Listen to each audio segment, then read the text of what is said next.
Hello दोस्तों, मैं Anil Kumar study with Anil Kumar में आप सभी का स्वागत करता हूँ। आइए आज हम सभी कक्षा 10 के प्रकाश चैप्टर से एक टॉपिक F बराबर R/2 या R बराबर 2F प्रूफ करने वाले हैं उत्तल दर्पण में। अवतल दर्पण हमने पढ़ा दिया था, इसलिए उत्तल दर्पण मैं ज़्यादा समय नहीं लूँगा, डायरेक्ट मैं प्रूफ पे आता हूँ।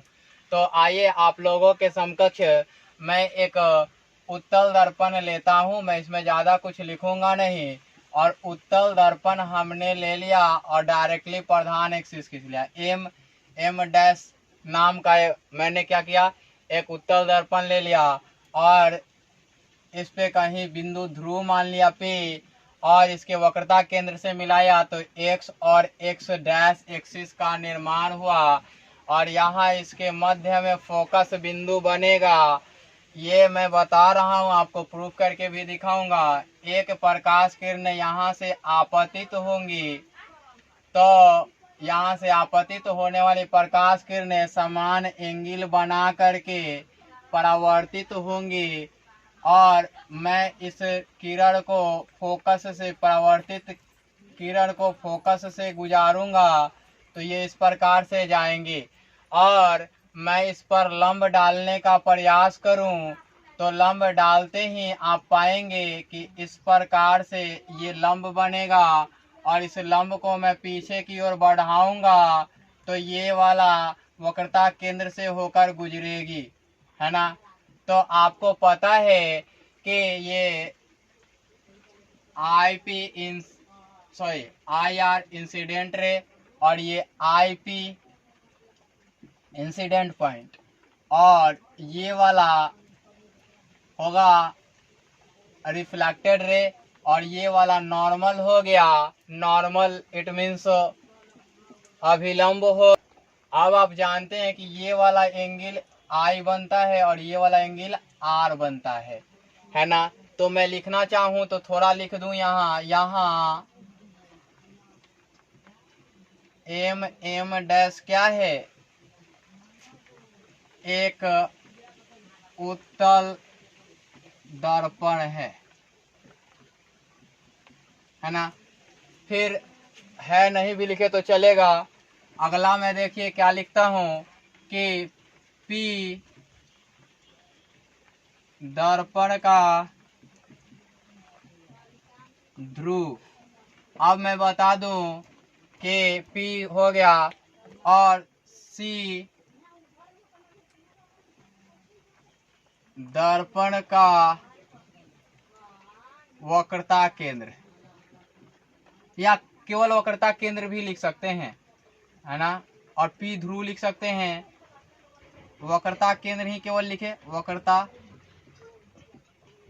केंद्र, और F फोकस बिंदु, है ना। अब मैं आपको बता दूं कि यहाँ क्या है, IR बराबर आपतित किरण।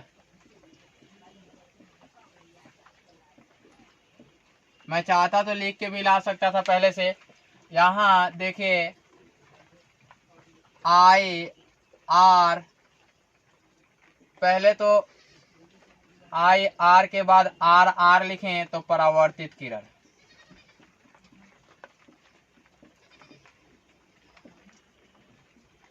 उसके अतिरिक्त आप लिखने जाएं तो N बराबर अभिलंब, N डैश लिख लें, अभिलंब। अब आप देख रहे होंगे कि एंगल IR IP N बराबर आपतन कोण यानी कि एंगल I, और एंगल RR IP N बराबर परावर्तन कोण।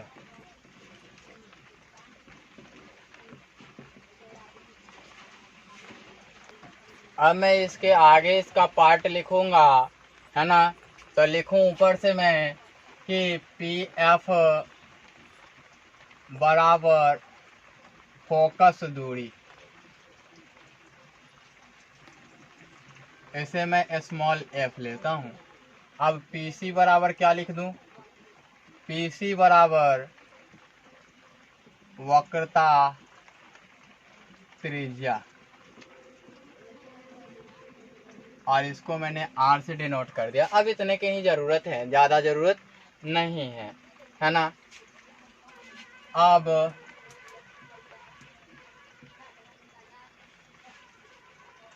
त्रिभुज, पहले तो ये जानना होगा कि त्रिभुज से चलेंगे क्या से चलेंगे, ये चीज मैं बता दूं। चलिए इसमें मैं फिगर में आपको विजुलाइज कराना चाहता हूँ। मैं यहाँ फिगर बना के फिर से दिखा देना चाहता हूँ। इस प्रकार से यहाँ से, फिर यहाँ से इस प्रकार से होंगे, ये यहाँ से होंगे। ये वाला आई है, ये वाला आर है, आप सभी को दिख रहा होगा। अगर मैं इस रेखा को आगे की ओर बढ़ा दूं, है ना, इस रेखा को आगे की ओर बढ़ा दूं, तो आप देखेंगे पाएंगे कि ये वाला लाइन और ये वाला लाइन के बीच बनने वाला एंगल कितने का बनेगा। मान लिया कि ये वाला सी हो, तो ये वाला तो नॉर्मल जो है ना, नॉर्मल और ये वाला लाइन के बीच ये वाला लाइन आई बनेगा। क्या बनेगा? आई बनेगा। और ये वाला एंगल क्या बनेगा? ये वाला एंगल आर बनेगा, है ना। क्या बनेगा? आर बनेगा। अब आपको पता है कि अगर मैं एक चीज बताऊं कि इस लाइन के सापेक्ष अगर ये वाला लाइन बन जाए और यहाँ से ये वाला क्या मिलके बना है? आई जोड़ आर मिलके बना है। अब इस लाइन पे क्या बनेगा? आई जोड़ आर मिलके बनेगा। बनेगा ना कि नहीं बनेगा? बनेगा। तो मैं ट्रायंगल से चलूंगा और मैं बताऊंगा आप सभी को।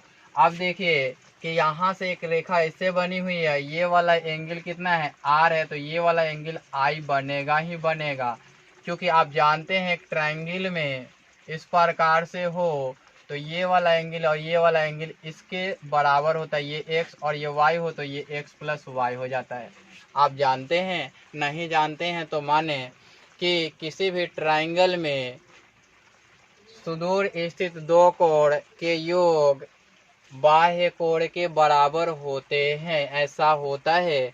नहीं तो मेरी ज्योमेट्री की वीडियो पड़ी है, उसमें जाकर के देखें, आपको जरूर समझ में आएंगे। ये सब मैं पढ़ा चुका हूँ। आइए देखते हैं। तो मैंने बता दिया कि क्यों ये बराबर होंगे। तो ट्रायंगल में आते हैं, है ना, और देखते हैं कि क्या होता है। तो ट्रायंगल, अभी तो हम चलेंगे किससे? यहाँ डायरेक्ट चलते हैं। पहले ट्रायंगल नहीं लेकर के चलें इससे कि एंगल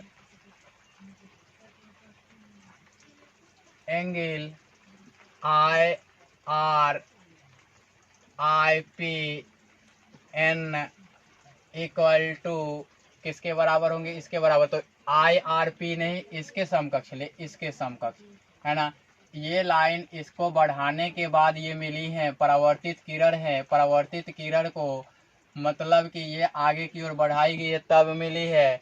तो हम इससे लेते हैं, आर आर से ले लेते हैं, और आई पी एन बराबर है एंगल किसके? किसके बराबर होगा जी? एफ आई पी और सी के बराबर। कहाँ करने लगी ना, ये वाला एंगल इसके बराबर, एंगल एफ आई पी और सी के बराबर है। आपने देखा कि दोनों एंगल बराबर हैं। किससे? तो चूंकि शीर्षाभिमुख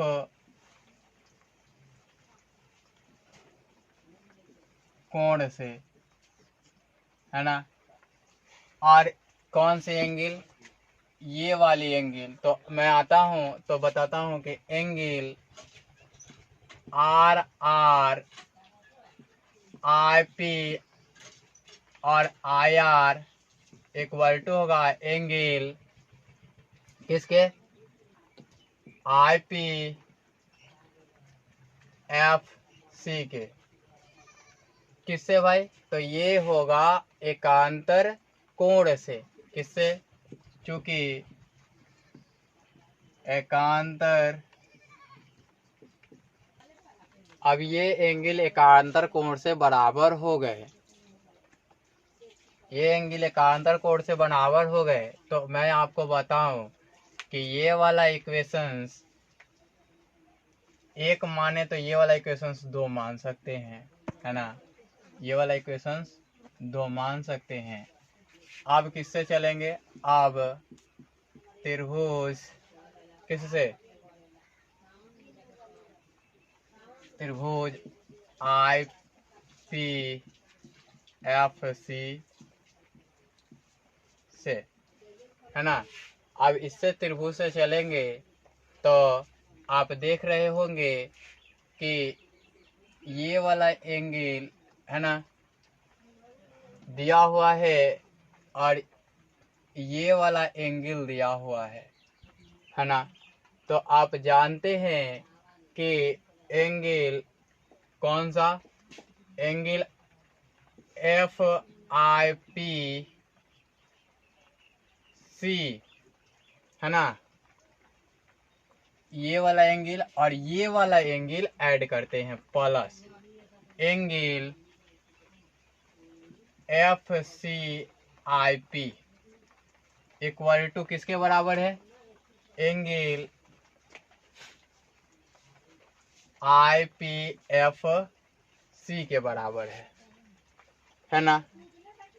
तो आप देख रहे होंगे कि ये दोनों ऐड करने के बाद इनके बराबर होते हैं, है ना। तो आपको पता है कि ये दोनों ऐड करने के बाद, तो एक को हमने देखा कि ये वाला पार्ट है, एक ये वाला पार्ट है, तो हमने इसको इधर ले आया, है ना। किधर लाया, इधर लाया। तो या एंगल FCIP बराबर angle IPFC minus angle FIPC आपने देखा होगा। अब देखिए कि मैं अगर सभी एंगल का मान पुट कर लूं, है ना, सभी एंगल का मान पुट कर लूं, क्यों पुट करने की जरूरत पड़ी मुझे, तो आपको बता दूं कि पुट करने की इसलिए आवश्यकता पड़ी कि कुछ ना कुछ अलग चीजें मिलेंगी हमें। तो ये वाला एंगल दोनों के एडिशन के समेशन के बराबर है, तो ये वाला एंगल क्या होगा, ये वाला एंगल जो बनेगा अभी तो हमें पता नहीं है, CIP, और ये वाला एंगल पता है हमें कि एंगल I जोड़ एंगल R से बनता है, और ये वाला एंगल भी हमें पता है एंगल I बनता है। आप देख सकते हैं यहाँ मैं लिखा हूँ ना। अब देखिए कि एंगल I से एंगल I कैंसिल आउट, इसलिए एंगल FCIP बराबर एंगल R, है ना। अब देखिए ध्यान से कि आपको मिल गए होंगे कि सॉरी इसका मान R दिया हुआ है और ये वाला I, तो ये वाला एंगल R होगा तो ये वाला कटेगा और ये वाला एंगल I बनेगा। आप ध्यान से देखिए कि ये वाला एंगल तो R बना और ये वाला एंगल I बन गया। अब आप जानते हैं कि दोनों एंगल बराबर हैं, है ना, इसलिए एंगल FCIP बराबर एंगल FIPC। आपको लग रहा होगा कि थोड़ा कंफ्यूजन है, तो मैं आपको बता दूं कि ऊपर देख लेंगे आप कि ये वाला एंगल किसके बराबर, FIPC, और R ये किसके बराबर है ना, ये चीज दिख गया होगा। और नहीं तो मैं एक अलग तरीका का PDF बना के इसके नीचे का भी डिस्क्रिप्शन में डाल दूंगा, उसे डाउनलोड कर लेंगे, या मैं इसको बारीकी से फिर से एक अलग सा वीडियो केवल लिख करके समझाने वाला लाऊंगा और उसमें मैं बता दूंगा। अभी इसको समझने का प्रयास करें आप कि ये वाला एंगल FCIP, है ना, FCIP एंगल FIPC हमने बराबर क्यों कहा, इसलिए कहा कि यहाँ से आप देख सकते हैं एफ सी आई पी किसके बराबर है, एफ सी आई पी, और यहाँ एफ आई पी सी, ये वाला एंगल तो आर के बराबर है, इसके बराबर, तो ये वाला एंगल इसके बराबर हो जाएंगे, है ना। और नहीं तो आप इसे क्या कर सकते हैं, इसको बढ़ा के लें तो इसे ये नॉर्मल डालती है तो ये वाले एंगल और ये वाले एंगल भी बराबर हो जाएंगे अल्टरनेट एंगल से, मुझे पता है आपको भी पता होंगे, है ना। तो ये वाले एंगल आई हो गई और ये वाली एंगल आर हो गई, तो इसलिए हमने क्या किया कि दोनों एंगल को बराबर कर दिया, इसको भी और इसको भी। क्यों भाई, क्योंकि ये वाली एंगल आई है, हम जानते हैं कि कौन सा परावर्तन के नियम से बराबर होता है ना, परावर्तन के नियम से ये बराबर होते हैं। अब ये बराबर हुए तो यहाँ क्या मिलेगा आपको, ये वाला पार्ट बराबर मिलेगा, है ना। अब क्या हो जाएगा, यहाँ से आई पी एफ बराबर मिल जाएगा आपको किसके बराबर, एफ सी के बराबर।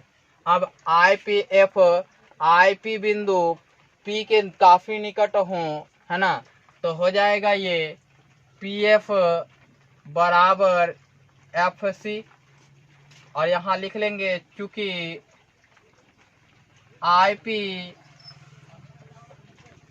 ध्रुव पी के काफी निकट है ना। मैं लिखने में कंफ्यूजन नहीं करता, मैं रुकता नहीं हूँ, आप लोगों के कारण रुक रहा हूँ और समझा रहा हूँ, ठीक है ना। नहीं तो ऐसे ऐसे लिखने में कुछ नहीं जाता, मैं डायरेक्ट लिख के निकल जाता। अब देखिए कि यहाँ से पीएफ तो आपको डिस्टेंस मालूम है, पीएफ आपको मालूम है, पीसी मालूम है, लेकिन एफसी नहीं मालूम है। तो आप क्या लिखोगे, PF equal to PC minus क्या लिखोगे, पीएफ लिखोगे, है ना। अब देखो आप यहाँ मैं दूसरे कलर से लिख दूं, नहीं तो दिक्कत होगी, पीसी माइनस पीएफ लिख दोगे, यहाँ करोगे तो पीएफ प्लस पीएफ करोगे इक्वल टू पीसी करोगे, यहाँ से हो जाएगा 2pf इक्वल टू पीसी। अब मैं इसको इधर थोड़ा लिख देता हूँ, इसमें देखिए 2 और पीएफ के बदले क्या है, एफ है, और क्या है यहाँ आर है ना, इसलिए R बराबर 2F, ये एक प्रूव्ड हुआ, या F बराबर R/2 ये प्रूव्ड हुआ आपका। इस प्रकार से ये प्रूव करते हैं। इसमें इतना ही, फिर मिलते हैं अगले वीडियो।